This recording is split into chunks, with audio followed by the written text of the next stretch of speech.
छा गया, बिजली गरजने लगी, झंझावात चलने लगा है। दोनों विद्यार्थी एक वृक्ष के नीचे आकर पहुंच गए। इधर गायों को बलराम जी ने बहुत संभाला पर गायें नहीं रुकी, सीधे महाराज आश्रम पर पहुंच गई। जब गुरुदेव ने देखा बलराम कन्हैया और सुदामा बोले प्रभु वे दोनों समझा लेने के लिए सिप्रा के उस पार चले गए हैं। आज गुरुजी और भी साथ में विद्यार्थियों को लेकर वहां पर पहुंचे हैं।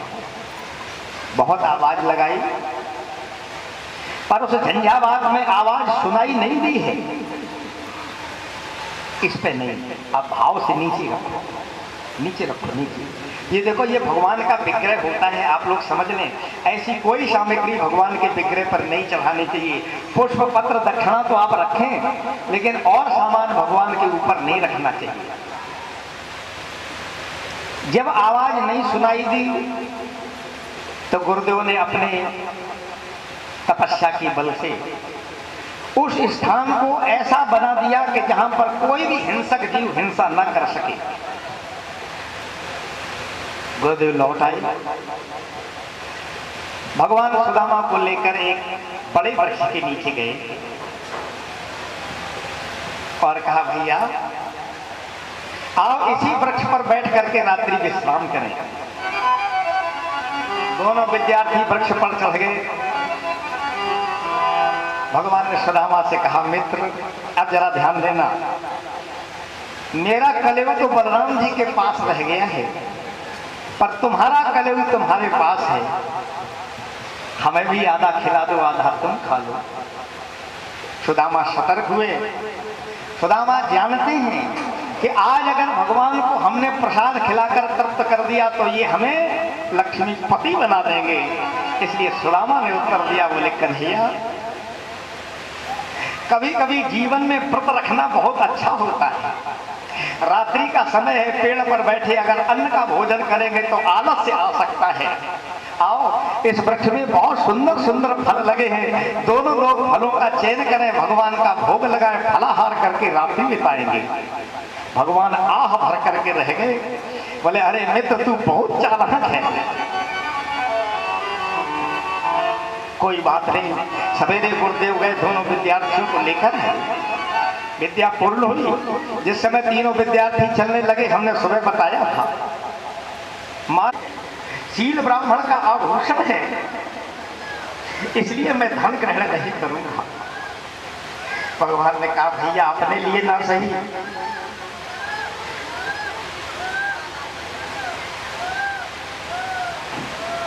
क्या हो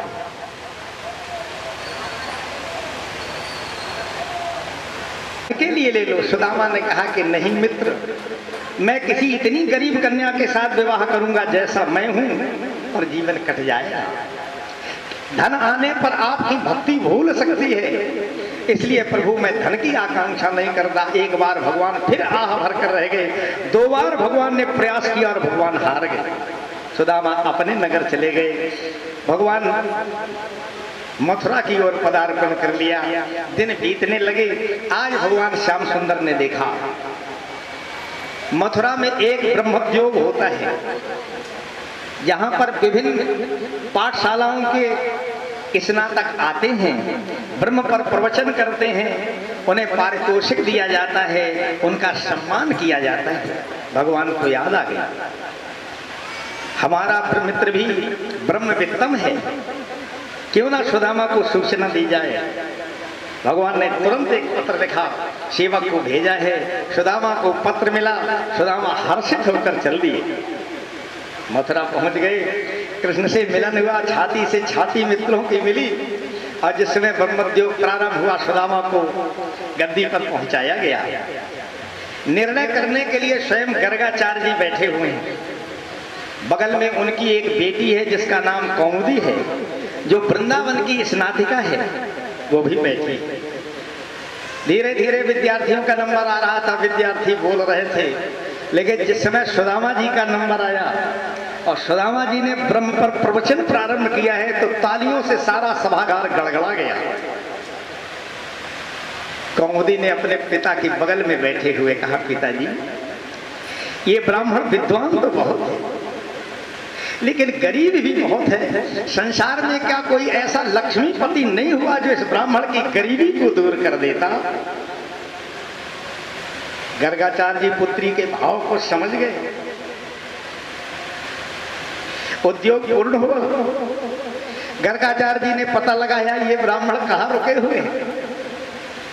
किसी ने कहा श्री कृष्ण के यहाँ बुलाया। श्री कृष्ण को सारी बात बतलाई। बोले तुम्हारी बहन तुम्हारे मित्र पर आकर्षित है, बहुत योग्य तुम्हारा मित्र है, बात करो उससे, हम शादी करना चाहते हैं कौमुदी की उसके साथ। भगवान खुश हो गए। भगवान सुदामा के पास दौड़ के पहुंचे। बोले भैया।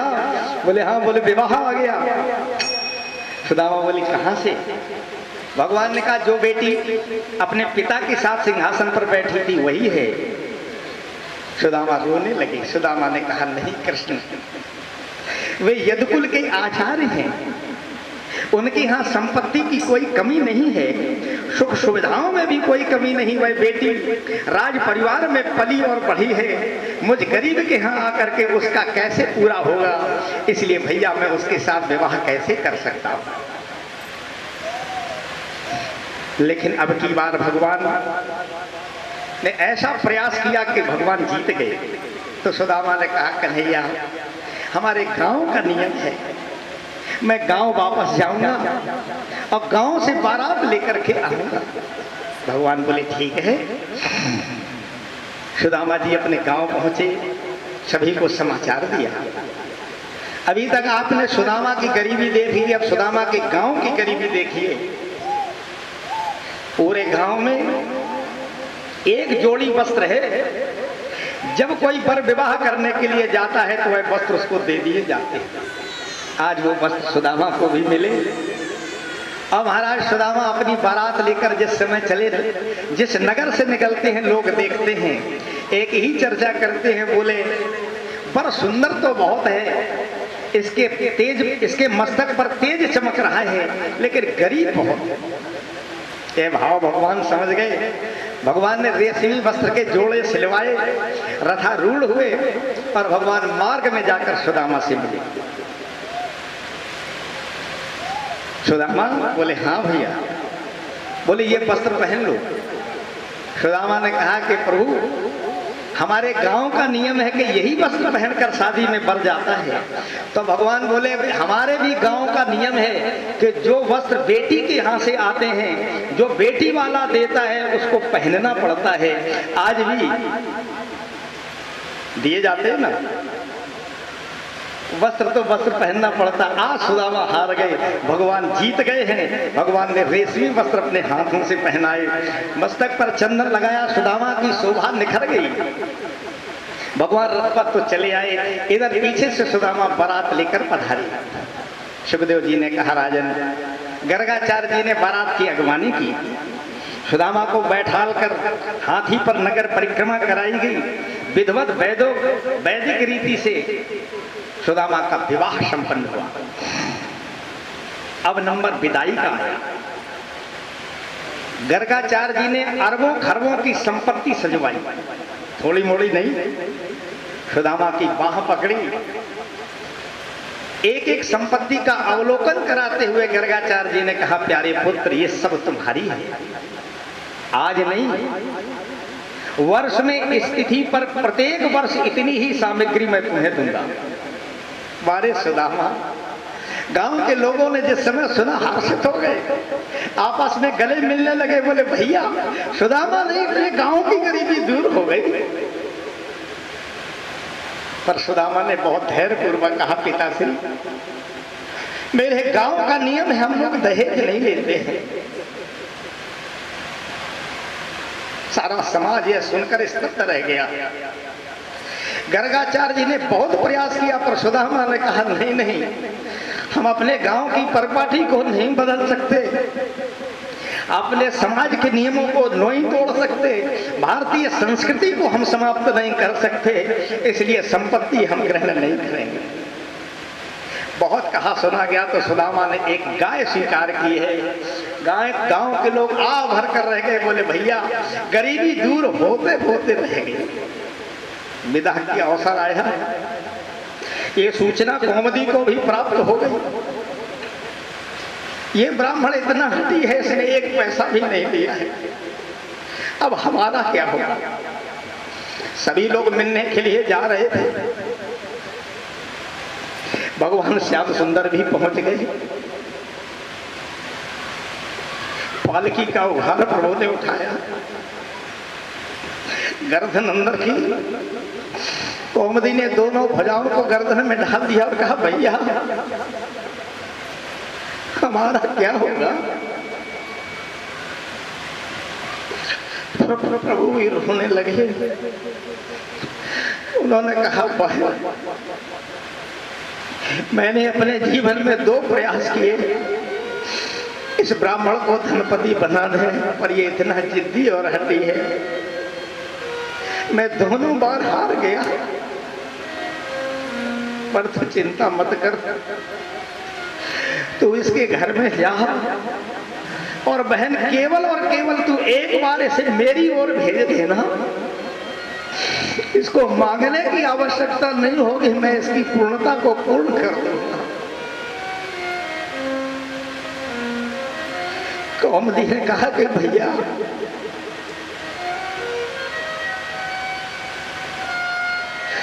जब तक नहीं आएंगे तब तक मेरा क्या होगा। भगवान ने कहा बहन धैर्य तो धारण करो, अपने अपने भाग्य से सभी जीवन जीते हैं, एक बार तू प्रयास कर लेना, शायद तुझे सफलता प्राप्त हो जाए और मुझे भी सफलता मिल जाए। विदा हुई, रोती और बिलखती हुई कौमुदी आज इस समय ससुराल पहुंची है। आइए सुदामा की गरीबी तो आपने देखी, और देखिए सुदामा का घर कैसा है। कहा मिट्टी के टीले 3 ओर, दीवारें नहीं है, मिट्टी के टीले 3 ओर, और उसके ऊपर टूटा छप्पर और टूटी खटिया थी एक ओर, उसे ओर धरा था एक घड़ा, स्त्री बैठी थी शोक धीर, और बच्चा रोता था पड़ा पड़ा, आवाज लगाता था कि रोटी दो भूख लगी है माँ, रह रह कर यही पुकारते थे,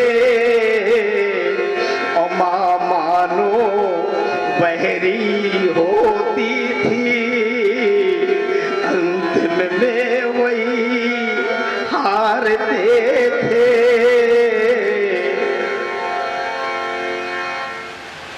ससुराल पहुंचकर कौमुदी का नाम परिवर्तित हो गया। ससुराल में कौमुदी का नाम सुशीला रख दिया गया। सुखदेव जी कह रहे कि राजा कुछ दिन बीत गए थे, बालकों को भोजन प्राप्त नहीं हुआ है। सुशीला सुदामा जी के चरणों में पहुंच गई, रोना शुरू किया और कहा प्रभु, कहा 2 दिन से है नहीं अन्न मिला, पूरा परिवार भूखा है, 2 दिन से है नहीं अन्न मिला। सुदामा का उत्तर सुनिए, सदैव भाव में सुदामा कह रहे हैं, बोले जगदीश कहो जगदीश कहो। सुशीला कह रही 2 दिन से है नहीं अन्न मिला। सुदामा जी कहते जगदीश कहो, जगदीश कहो। सुशीला ने कहा कि प्रभु मैंने अपने लिए जीवन में आपसे कभी कुछ मांगा नहीं है।